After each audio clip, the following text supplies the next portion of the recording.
I wonder when people started calling me the Witch of the Deep Forest. Witches have been the only ones to ever find me, so it was probably one of them that started it. Growing up in this deep forest, avoiding human contact, it's really the perfect nickname for me.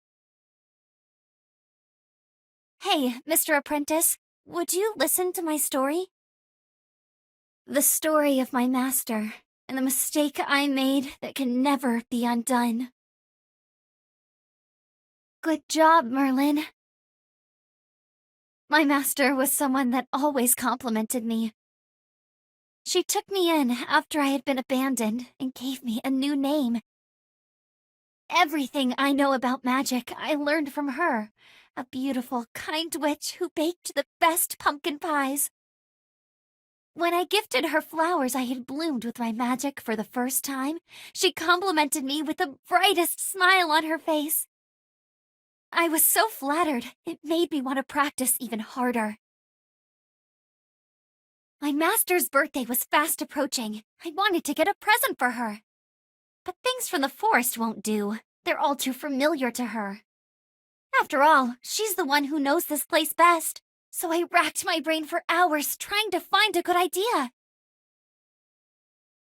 That's it! The flowers that I bloomed with my magic. She loved those. It'll be perfect. I'll bloom lots of flowers and give her a bouquet for her birthday. With that in mind, I closed my eyes and concentrated on my magic. When I opened my eyes, I had made a mistake that can never be undone. Help, Master! My scream for help quickly disappeared in the sea of rampaging plants. Merlyn! A warm hand grabbed my arm, and in that moment, my consciousness fell into darkness.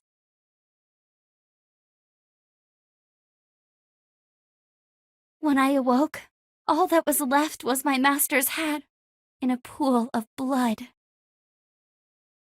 Since then, my magic has tried to devour me every time I blame myself for what happened. But I've done my best to hold it back. Because if I let this power consume me, it'll be the greatest insult to my master.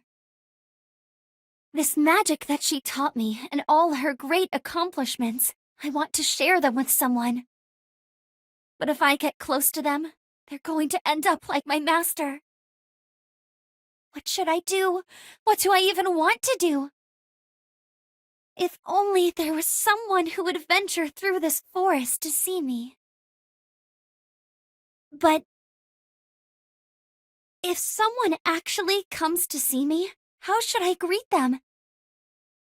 How should I talk to them?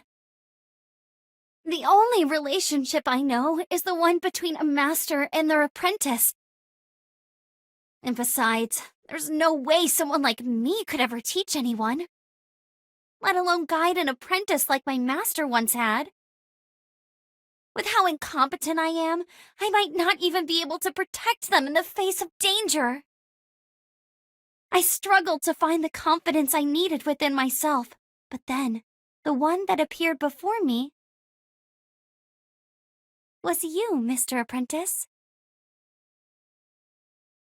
I'm sorry. I'm sure there were probably plenty of better ways to call you back then. But those words just sort of rolled off my tongue. Won't you become my apprentice? Hey, Mr. Apprentice. I've still got a lot to learn, but someday I swear I'll become a magnificent witch just like my master was. And then, hopefully, I'll be able to protect you and your loved ones from anything. You give me the confidence to believe that I can achieve this. So, if you're okay with someone like me, I hope you'll let me always stay by your side, my dear Mr. Apprentice.